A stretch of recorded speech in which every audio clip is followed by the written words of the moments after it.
নমস্কার। আজকে যুবরাজ বুধ নিয়ে আলোচনা করব। আপনারা যারা আমার নিয়মিত ভিউয়ার্স তারা তো জানেন আমি গ্রহ রাশির ট্রানজিটটা নিয়ে খুব জোর দিই, নক্ষত্রই বলুন আর রাশিতেই বলুন।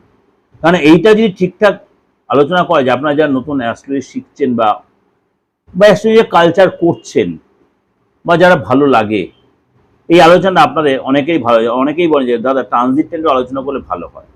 আবার কেউ কেউ আমাকে হয়তো বলেছেন দাদা পলিটিক্যাল আলোচনা বাদ দিয়ে আপনি এটা যে করেন। আমি পলিটিক্যাল আলোচনাটা আমি নিজেও করতে একসময় ইন্টারেস্টেড নয়, কিন্তু কেউ কেউ কারো কারো তো সব রকমের আলোচনা করতে হয়, কারণ অনেকেরই ইয়ে থাকে, রিকোয়েস্ট থাকে সবাইকে আমার চলতে হবে, কেন আমি সোশ্যাল মিডিয়ায় প্রোগ্রাম করছি।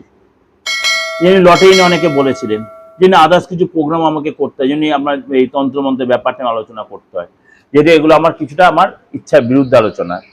সুতরাং এই যে আপনাদের নানা রকম এক্সট্রা আলোচনা, কারণ সবাই কিনা আমাকে চলতে বারবার বলে দিলাম, খারাপভাবে নেবেন না, সব রকম প্রোগ্রামে আমাকে দিতে হবে।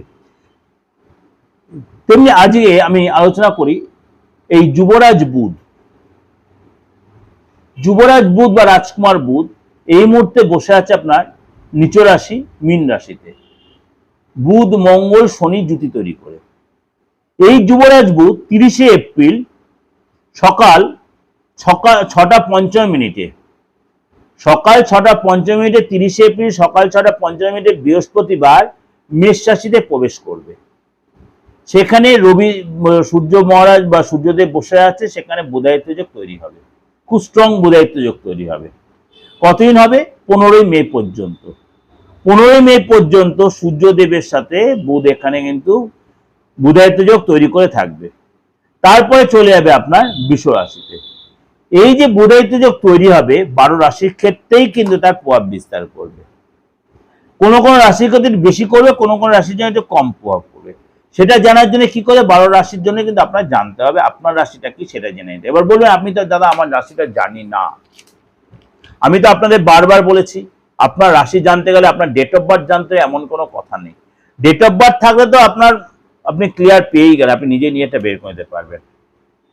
যদি না থাকে আপনার নামটা দিয়ে রাশি বের করে নিন, আপনার হাতটা দেখিয়ে রাশি বের করে নিন, যারা হাত ভালো দেখতে জানে। যদি মনে করেন পার্থ ব্যানার্জি সহযোগিতা নেবেন, অবশ্যই নিতে হবে, তার জন্য ফিজ দিয়ে দেখে নিতে হবে। অবশ্যই আপনি রাশিটা জানতে পারবেন, আপনার ফেসটা রিড করিয়ে জানতে পারবেন। আপনি শুধু আপনারটাও নয়, আপনার মানে আপনজন, আপনার ভালোবাসা মানুষ, তারটা আপনি জানতে পারেন উইদাউট ডেট অফ বার্থ।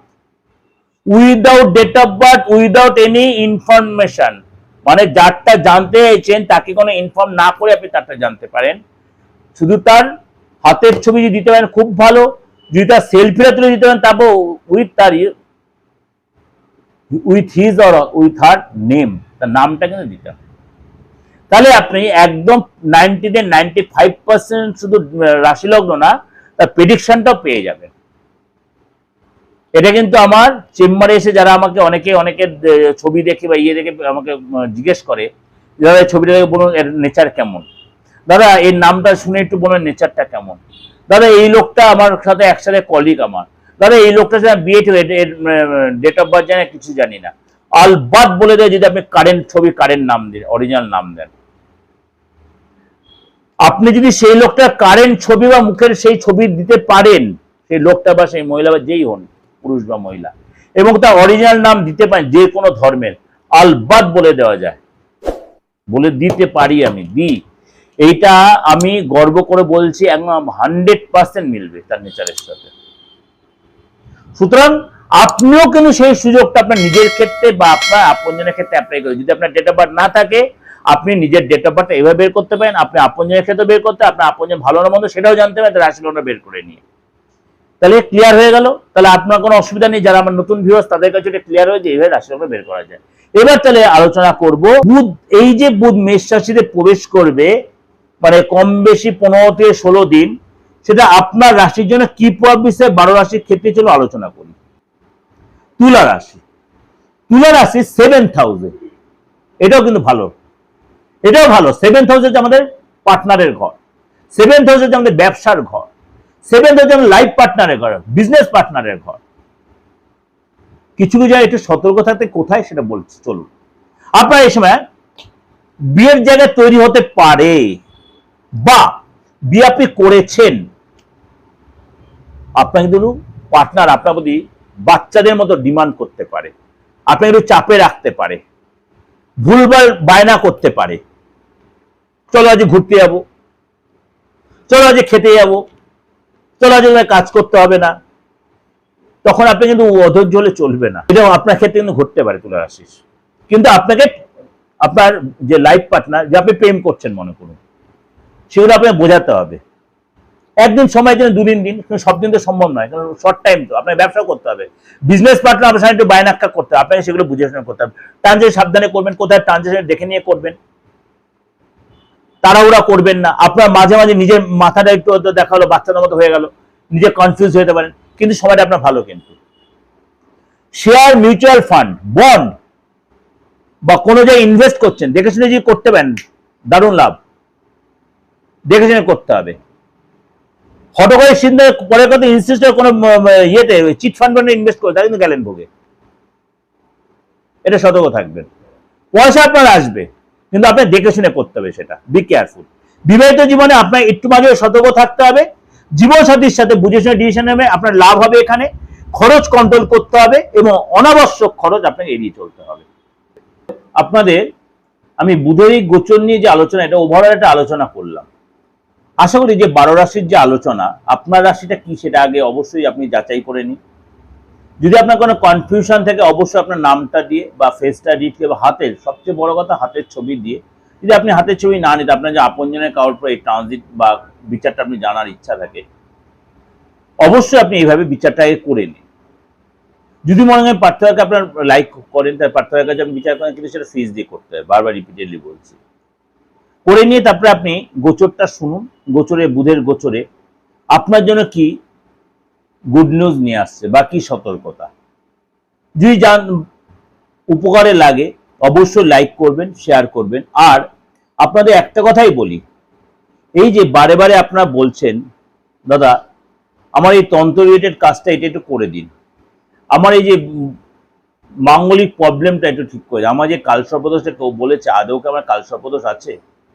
সেদিনকে এমনি আসানোর জন্য আমার একজন এসেছিল, সে কোনো জায়গায় কালসর্পদোষ কাটিয়েছে, কিন্তু তার বাচ্চাটে কালসর্প দোষই নেই, তার বাচ্চাটে কালসর্প দোষই নেই।